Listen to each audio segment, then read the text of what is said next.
नमस्कार दोस्तों, VVIP news के इस एपिसोड में मैं राज कौशिक एक बार फिर से आपको प्रणाम करता हूं, आपका स्वागत करता हूं। दोस्तों, स्थानीय निकाय चुनाव की गर्माहट इस समय जोरों पर है। कौन सी सीट आरक्षित है और कौन सी सीट आरक्षित नहीं है, इसका निर्णय लिया जा चुका है। हां, उन पर आपत्ति जरूर मांगी गई हैं, जिनके बारे में अब चंद दिनों में ही अंतिम निर्णय भी ले लिया जाएगा। मित्रों, गाजियाबाद मेयर की सीट आरक्षित नहीं है, यानी पूरी संभावना है कि यहां स्वर्ण जाति के प्रत्याशी मैदान में रहेंगे। भारतीय जनता पार्टी में मेयर का चुनाव लड़ने के लिए दावेदारों की संख्या लगातार बढ़ रही है। 20 से ज्यादा नाम चर्चाओं में हैं। इनमें से कुछ नामों पर जहां गंभीरता से विचार हो रहा है, वहीं कुछ दावेदार अपने नाम को खुद ही आगे बढ़ा रहे हैं या फिर उनके समर्थक उनके नाम को आगे बढ़ाते हुए उनकी दावेदारी को मजबूत करने की कोशिश कर रहे हैं। चुनाव लड़ने की दावेदारी कर रहे कई लोगों का मानना है कि इस बार अगर हम बीज को जमीन में बो देंगे तो हो सकता है आने वाले वर्षों में वो अंकुरित हो जाएं और उन पर फल फूल लगने लगे।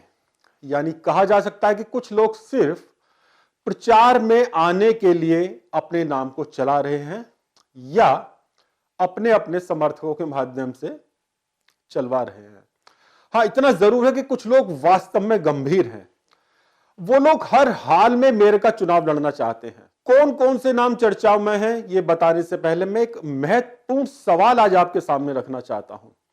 मित्रों, ये सवाल कई दिनों से मेरे जहन में चल रहा है। मैंने सोचा कि जरूर आपके साथ भी इसको शेयर करना चाहिए। आप भी थोड़ा इस पर विचार कीजिएगा। अगर एक पार्टी से एक पद पर चुनाव लड़ने के लिए 20 से अधिक लोग कोशिश कर रहे हैं और स्पष्ट है कि टिकट सिर्फ एक को ही मिलेगा, तो ऐसी स्थिति में क्या टिकट ना मिलने वाले लोग चुनाव के दौरान दिल लगाकर, मन लगाकर, गंभीरता के साथ, ईमानदारी से, मेहनत से काम कर पाएंगे? किसी एक को टिकट मिलने पर बाकी लोगों की बात में क्या भूमिका रहेगी, यह एक बहुत महत्वपूर्ण बात है। मेयर की छोड़िए, पार्षद बनने के लिए दावेदारों की लाइन लगी हुई है। गाजियाबाद नगर निगम में 100 वार्डों के पार्षदों के लिए चुनाव होने हैं। भाजपा की स्थिति यह बनी हुई है कि प्रत्येक वार्ड में 5 से लेकर 10-12 तक लोग चुनाव लड़ने के लिए दावेदारी कर रहे हैं। सवाल बहुत गंभीर है। टिकट ना मिलने पर क्या बाकी लोग ईमानदारी से प्रत्याशी के लिए चुनाव में काम कर पाएंगे? और दूसरा सवाल यह है कि क्या इससे आपसी सद्भाव, सौहार्द, अपनापन बिल्कुल भी प्रभावित नहीं होगा? मित्रों, हिमाचल प्रदेश में भाजपा की हार का एक बड़ा कारण यही माना जा रहा है कि वहां पर टिकट ना मिलने पर भाजपा के ही कई लोगों ने बगावत कर निर्दलीय चुनाव लड़ा और अच्छी खासी संख्या में भाजपा के वोट काटे। इस विषय में और बात करने से पहले आइए लौटते हैं मेयर पद की दावेदारों की तरफ। पिछले एपिसोड में मैंने कुछ नाम बताए थे जो उस समय चर्चाओं में थे। मैं एक बार फिर उन्हें दोहराना चाहता हूं। मौजूदा मेयर आशा शर्मा, महानगर अध्यक्ष संजीव शर्मा, सिविल डिफेंस के चीफ वार्डन ललित जायसवाल, वरिष्ठ पार्षद अनिल स्वामी, एक और वरिष्ठ पार्षद राजेंद्र त्यागी, डॉक्टर पीएन अरोड़ा, उनकी पत्नी उपासना अरोड़ा, डॉक्टर शशि अरोड़ा, उद्यमी संजीव गुप्ता, डॉक्टर वीरेश्वर त्यागी। कुछ नाम उस समय रह गए थे और कुछ लोगों ने उसके बाद पार्टी नेताओं को खुद अपना बायोडाटा देकर अपनी दावेदारी प्रस्तुत की। दोस्तों, इन दिनों पूर्व मेयर स्वर्गीय दमयंती गोयल के बेटे मयंक गोयल का नाम भी खूब चर्चाओं में है। मयंक गोयल ने अपनी दावेदारी को मजबूत करने और अपनी ताकत दिखाने के लिए 10 दिसंबर को अपने निवास पर अपना जन्मदिन भी धूमधाम से मनाया और उसमें हजारों की संख्या में लोग शामिल हुए।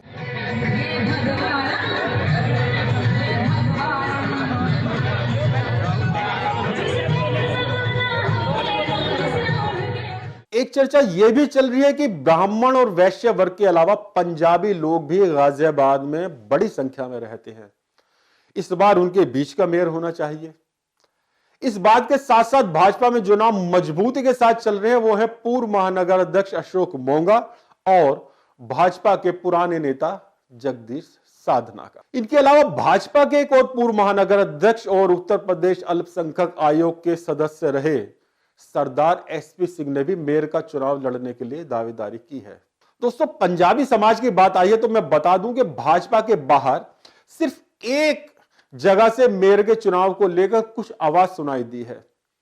यह आवाज है राष्ट्रीय लोकदल के नेता सरदार इंद्रजीत सिंह टूटू की, जो प्रेस कॉन्फ्रेंस करके और बयान जारी करके बार बार कह रहे हैं कि इस बार पंजाबी सिख समाज के व्यक्ति को मेयर बनाया जाना चाहिए। जाहिर है कि इंद्रजीत सिंह टूटू अपने लिए जमीन तैयार करने की कोशिश कर रहे हैं। अब लौटते हैं फिर से भाजपा की तरफ।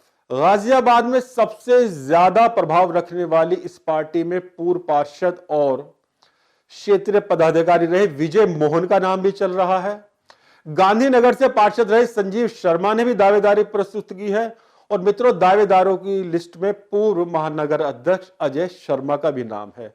उन्होंने प्रदेश अध्यक्ष को बायोडाटा देकर अपनी दावेदारी प्रस्तुत की है। गाजियाबाद में मेयर चुनाव की गहमा गहमी के बीच कुछ दिलचस्प बातें भी मैं आपको बताना चाहता हूं। पिछले दिनों एक चर्चा बहुत तेजी से शहर में चली कि भाजपा नेतृत्व की तरफ से यूपी के पूर्व मंत्री और हमारे गाजियाबाद के पूर्व विधायक बालेश्वर त्यागी को मेयर चुनाव के लिए संकेत दे दिए गए हैं। मैंने इस बारे में बालेश्वर त्यागी से पूछा तो उनका साफ साफ कहना था कि पार्टी की तरफ से कोई संकेत नहीं दिया गया है।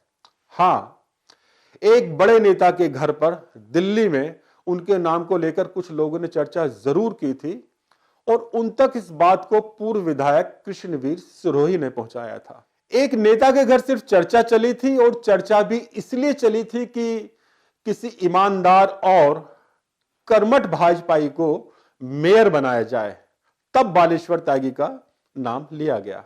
खास बात यह है दोस्तों कि जब मैंने बालेश्वर त्यागी से पूछा कि अगर यह बात आगे बढ़ती है तो क्या आप इंटरेस्टेड हैं, तो उन्होंने साफ साफ इनकार कर दिया। भाजपा की प्रदेश उपाध्यक्ष सुनीता दयाल से भी एक मुलाकात में मैंने पूछा कि क्या आप मेयर का चुनाव लड़ने के लिए इंटरेस्टेड हैं, तो उन्होंने बहुत नापा तुलासा जवाब दिया कि अगर पार्टी लड़ाएगी तो मैं क्यों नहीं लड़ूंगी। एक और दिलचस्प बात आपके साथ शेयर कर रहा हूं। दावेदारों की संख्या बहुत ज्यादा होने के कारण हो सकता है भाजपा हाईकमान दावेदारों की भीड़ से अलग किसी प्रत्याशी को पैराशूट के जरिए मेयर के चुनाव में उतार दे। भाजपा के वरिष्ठ नेता, उत्तर प्रदेश के मुख्यमंत्री और हिमाचल प्रदेश राजस्थान के गवर्नर रहे स्वर्गीय कल्याण सिंह के नजदीकी माने जाने वाले एक रिटायर्ड आईएएस अधिकारी का नाम भी हवा में तैर रहा है। वो अपने तरीके से मेयर का टिकट पाने की कोशिश कर रहे हैं। दोस्तों, आपको बताता चलूं कि ये रिटायर्ड आईएएस अधिकारी गाजियाबाद में डीएम भी रहे थे। एक और रिटायर्ड अधिकारी का नाम भी अंदर ही अंदर चल रहा है। वो गाजियाबाद में सीएमओ रहे थे। उनकी ताकत उनके रिटायर्ड आईएएस अधिकारी भाई को माना जा रहा है, जिन्होंने किसान आंदोलन के दौरान किसानों के साथ बातचीत में अहम भूमिका निभाई थी। बताते हैं कि वो उन दिनों प्रधानमंत्री कार्यालय में तैनात थे। मेयर चुनाव से जुड़ी एक और रोचक बात आपको बताता हूं। दोस्तों, भाजपा का सिस्टम है कि चुनाव लड़ने के इच्छुक दावेदार महानगर अध्यक्ष के माध्यम से अपनी बात को आगे बढ़ाते हैं। पार्षदों के नाम फाइनल करने में तो महानगर अध्यक्ष और संबंधित विधानसभा क्षेत्र के विधायक की अहम भूमिका होती ही है, लेकिन मेयर के दावेदारों के नाम को आगे बढ़ाने में भी महानगर अध्यक्ष की महत्वपूर्ण भूमिका होती है। अब देखिए, एक तरफ जहां महानगर अध्यक्ष संजीव शर्मा खुद मेयर का चुनाव लड़ने के लिए मजबूती से दावेदारी कर रहे हैं, वहीं भाजपा के अन्य दावेदार भी अपना बायोडाटा संजीव शर्मा के हाथों में सौंप रहे हैं। संजीव शर्मा एक तरह से इस समय जैसे रस्सी पर चल रहे हैं। उन्हें अपनी दावेदारी भी मजबूत करनी है और अपने प्रतिद्वंदी दूसरे दावेदारों के आवेदनों को भी हाई कमान तक पहुंचाना है। दोस्तों, चलिए अब उस महत्वपूर्ण विषय पर आते हैं जिसकी चर्चा मैंने थोड़ी देर पहले की थी। जहां 20-20 दावेदार हो, टिकट उनमें से किसी एक को या बाहर के किसी को मिले, तो बाकी लोग क्या ईमानदारी से उस व्यक्ति के लिए काम कर सकते हैं? गाजियाबाद नगर निगम के 100 वार्डों के लिए भाजपा के 100 उम्मीदवार खड़े होने हैं, लेकिन हजारों लोग टिकट के लिए कोशिश कर रहे हैं, दावेदारी कर रहे हैं, सुबह से लेकर शाम तक इसी प्रयास में जुटे हुए हैं। देर रात तक उन्हें हाथों में बायोडाटा लिए कभी इस नेता के घर कभी उस नेता के घर देखा जा सकता है। अब देखिए, हजारों लोगों में से टिकट तो 100 लोगों को ही मिलेगा, तो क्या बाकी के हजारों लोग, जिन लोगों को टिकट मिला है, उनके लिए दिल लगाकर काम कर पाएंगे? क्या चुनाव में और आने वाले समय में पार्टी को इसका नुकसान नहीं होगा? चलिए देखते हैं क्या कहते हैं इस बारे में भाजपा के नेता। देखिए, पार्टी के अंदर आंतरिक लोकतंत्र है, सबको टिकट मांगने का अधिकार है। जहाँ तक आपने कहा कि वार्ड में 10-10 लोग मांगेंगे, पहली बात तो सभी कार्यकर्ता आवेदन कर रहे हैं और ये भी कह रहे हैं कि अगर हमें नहीं मिलेगा, जिसको मिलेगा उसको हम सब चुनाव लड़ाएंगे। दूसरा, पार्टी की तरफ से ये भी आदेश है कि जो व्यक्ति जिसके लिए सिफारिश करेगा उसको मनाने का काम भी उसी व्यक्ति को करना होगा। ये पार्टी का अब की बार स्पष्ट निर्देश है। इसलिए जो व्यक्ति जिसके लिए सिफारिश करेगा वही उसे मनाने का भी काम करेगा पार्टी टिकट में। बाकी सभी कार्यकर्ताओं को चुनाव लड़ने का भी अधिकार है, टिकट मांगने का भी अधिकार है, लेकिन हमारी पार्टी में आंतरिक लोकतंत्र भी है और हम लोग समझा बुझाकर, चूँकि 2024 का भी चुनाव आ रहा है, सभी कार्यकर्ता बहुत ज़्यादा, हमारे यहाँ कोई समस्या नहीं आएगी। जिसको टिकट मिलेगा सब लोग मिलकर उसी को लड़ाएंगे। भाजपा के अंदर सभी लोग मोदी और योगी से जुड़े हुए हैं, राष्ट्रवाद से जुड़े हुए हैं, वो समाज का कोई ना कोई अच्छा काम करना चाहते हैं। तो मुझे पूरी उम्मीद है और पुराना भी इतिहास रहा है कि जो लोगों को टिकट नहीं मिलता वो पूरे उत्साह के साथ लोकसभा के चुनाव में काम करेंगे और मोदी जी का योगदान करेंगे। मित्रों, चलिए, अनुशासन के नाम पर पार्टी तो जैसे तैसे मैनेज कर लेगी, लेकिन क्या इससे सामाजिक सद्भाव पर, सौहार्द पर, आपसदारी पर कोई असर नहीं पड़ेगा? और अगर असर पड़ता है तो उससे कैसे बचा जाए कि चुनाव भी शांतिपूर्ण ढंग से हो जाए और आपसदारी, आपस में मिलना जुलना, दुआ सलाम, प्रेम मोहब्बत, राम राम, ये सब तो बने रहे। चलिए इस बारे में बात करते हैं समाजशास्त्री प्रोफेसर JL रैना से। जहां दो लोग होंगे मनमुटाव स्वाभाविक है, जहां 10 बार होंगे मनमुटाव और भी स्वाभाविक है। अब उस मनमुटाव को कैसे दूर किया जाए, ये उस पर निर्भर करता है जिसको टिकट मिलता है। उसको अपने व्यवहार से सद्भाव की भावना को फैलाना पड़ेगा और फैलाना चाहिए कि वो सब लोगों के साथ इस प्रकार का व्यवहार रखे कि उसको ये लगे कि मैं अलग नहीं हूँ, मैं तुम में से एक हूँ, मुझे अलग क्यों मान रहे हो भाई। ये सद्भाव उसके व्यवहार पर निर्भर करेगा। मित्रों, इस विषय में तो हमारी और आपकी बात अगले एपिसोड में भी इसी तरह से चलती रहेगी। स्थानीय निकाय चुनाव में मुझे लगता है कि 1-1.5 महीने का समय तो लगेगा ही। अभी बहुत से रोचक विषय आएंगे जिन पर हमारी चर्चा होती रहेगी। अब हम चलते हैं गाजियाबाद से सीधे गुजरात की तरफ, जहां भाजपा ने बहुमत का एक ऐसा रिकॉर्ड बनाया है जिसकी चर्चा न सिर्फ भारत में बल्कि पूरी दुनिया में हो रही है।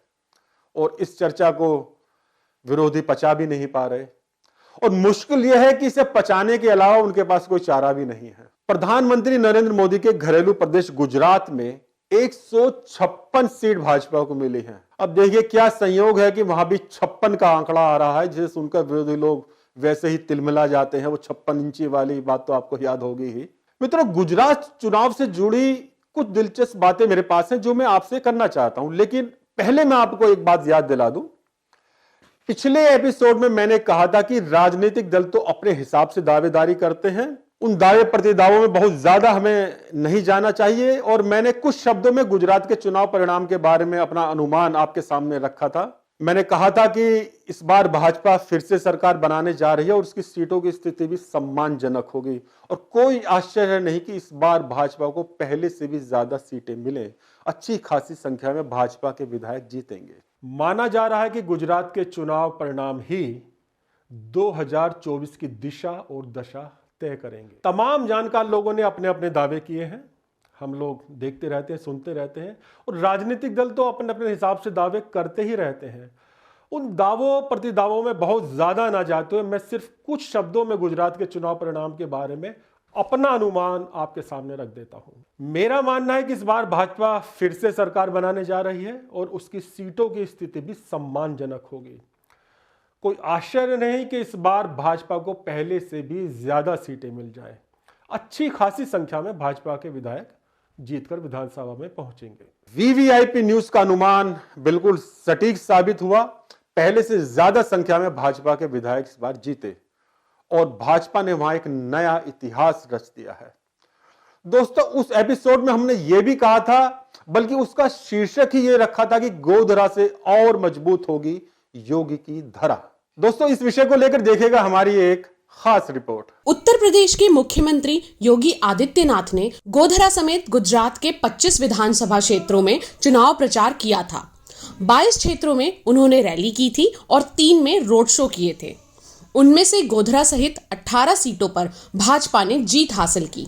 इनमें 5 सीट ऐसी है जो पिछली बार कांग्रेस से निर्दलीय प्रत्याशियों के पास थी। गुजरात में हुई दुर्दशा के बाद कांग्रेस के कुछ नेता कह रहे हैं कि आम आदमी पार्टी ने उनके वोट काटे हैं, इस वजह से उनकी सीटें इतनी कम रह गई हैं।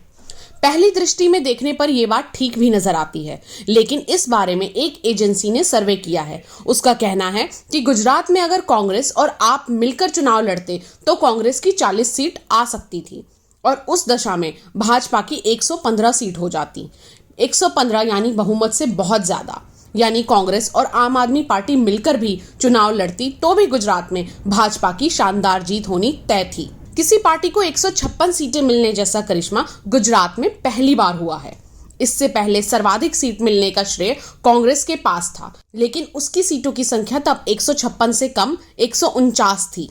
ये बात 1985 की है। 1985 में भाजपा को सिर्फ 11 सीटें मिली थीं। आज स्थिति लगभग विपरीत है। भाजपा ने जहां 156 सीटें जीती हैं, वहीं कांग्रेस 17 पर सिमट गई है। गुजरात में भाजपा को इतने वोट मिले हैं कि उसके एक प्रत्याशी की जीत का औसतन अंतर 48,000 मतों से ज्यादा है। भाजपा के 10 प्रत्याशी 1 लाख से अधिक मतों से जीते हैं। मुख्यमंत्री भूपेंद्र पटेल तो लगभग 2 लाख मतों के अंतर से जीते हैं। विधानसभा में इतने अंतर से जीतना बहुत बड़ी बात होती है। ये बात खुद प्रधानमंत्री नरेंद्र मोदी ने भाजपा मुख्यालय पर कार्यकर्ताओं को संबोधित करते हुए कही है। मैं गुजरात की जनता को भी नमन करता हूं। चुनावों के दौरान मैंने गुजरात के भाई बहनों और युवाओं से कहा था कि इस बार नरेंद्र का रिकॉर्ड टूटना चाहिए और मैंने वादा किया था कि भूपेंद्र नरेंद्र का रिकॉर्ड तोड़े, इसलिए नरेंद्र जी जान से मेहनत करेगा। और गुजरात की जनता ने तो रिकॉर्ड तोड़ने में भी रिकॉर्ड कर दिया। उसने गुजरात की स्थापना से लेकर के अब तक सारे रिकॉर्ड तोड़ दिए। अब आइए बात करते हैं आम आदमी पार्टी की। आप जानते हैं कि गुजरात में उसे 5 सीटों पर विजय हासिल हुई है। मैं आपको बता दूं कि आम आदमी पार्टी गुजरात में 182 में से 35 सीटों पर नंबर 2 पर रही है। लगभग 13% वोट उसे मिले हैं, यानी 40 लाख से ज्यादा वोट, और सीट 5। इस तरह वो राष्ट्रीय पार्टी बन गई है। इस समाचार भी आप लोगों तक पहुंचे ही हैं।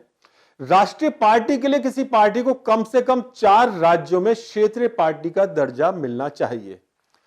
यह दर्जा उसे वहां तभी मिलता है जब उसे 6% वोट मिले और कम से कम 2 विधायक उसके जीत जाएं। दिल्ली और पंजाब के अलावा गोवा में भी आम आदमी पार्टी के 2 विधायक पहले से हैं। इस नियम के मुताबिक आम आदमी पार्टी राष्ट्रीय पार्टी हो जाती है। मगर गुजरात में चुनाव परिणाम के बाद आ रही खबरों को देखते हुए अब देखना यह है कि आम आदमी पार्टी को राष्ट्रीय पार्टी कहा जा सकेगा या नहीं। चुनाव परिणाम के बाद जहां 3 निर्दलीय विधायकों ने भाजपा को समर्थन दे दिया, वहीं अरविंद केजरीवाल के भी एक विधायक ने भाजपा में आने की बात कही है। अब अटकलें लगाई जा रही हैं कि वो अपने साथ साथ इतनी संख्या में विधायकों को लेकर भाजपा में आ जाएंगे जिससे दल बदल कानून लागू ना होता हो। अगर ऐसा हो जाता है तो फिर देखना होगा कि राष्ट्रीय पार्टी के रूप में आम आदमी पार्टी का क्या भविष्य रहेगा। मित्रों, गुजरात चुनाव से जुड़ी एक और दिलचस्प बात यह है कि कांग्रेस ने 6 मुस्लिम उम्मीदवार चुनावी मैदान में उतारे, जिनमें से 5 लोग चुनाव हार गए। ओवैसी ने 13 मुस्लिम प्रत्याशियों को खड़ा किया, जिनमें से एक भी नहीं जीता। मुसलमानों के हितों का दावा भरने वाली ओवैसी की पार्टी के सभी 13 मुस्लिम प्रत्याशी चुनाव हार गए। अहमदाबाद के जमालपुर क्षेत्र में ओवैसी का माइक पर खड़े होकर रोने वाला सीन तो आपको याद ही होगा। या अल्लाह साबिर को एमएलए बना दे ताकि हम अपनी जिंदगी में दोबारा कोई बिल्किस को ना देखें।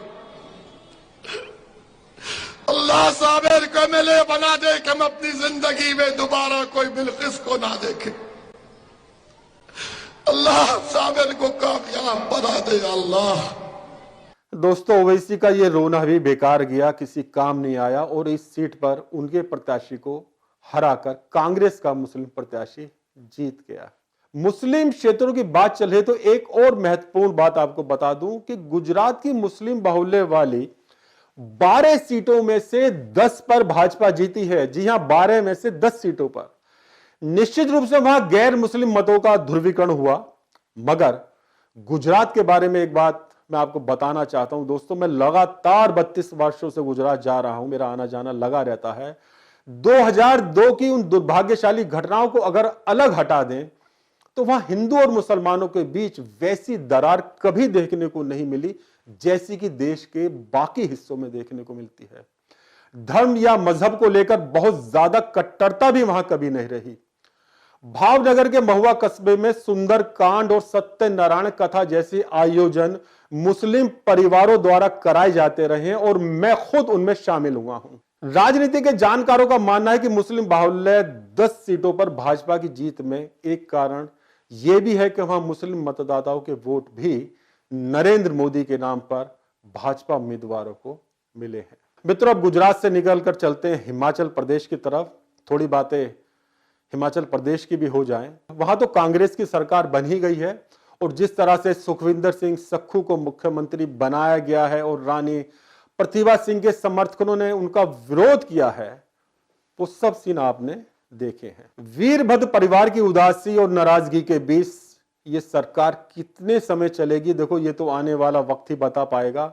मैं सिर्फ इस बात का जिक्र करना चाहता हूं कि जो राहुल गांधी चुनाव प्रचार में एक दिन भी नहीं गए, मुख्यमंत्री के शपथ ग्रहण समारोह में वो सबसे आगे बैठे हुए थे। दोस्तों, हिमाचल प्रदेश में कांग्रेस की जीत का श्रेय जहां प्रियंका गांधी को जा रहा है, वहीं कांग्रेस में चर्चा चल रही है कि प्रियंका गांधी ने राहुल गांधी को हरा दिया है। तो दोस्तों, आज के एपिसोड में बस इतना ही। मिलते हैं अगले एपिसोड में फिर एक नए विषय के साथ जिसका विश्लेषण करेंगे, मंथन करेंगे। आप देखते रहिए वीवीआईपी न्यूज और हां, अपने कमेंट्स लिखना ना भूलें और सब्सक्राइब जरूर करें वीवीआईपी न्यूज। नमस्कार।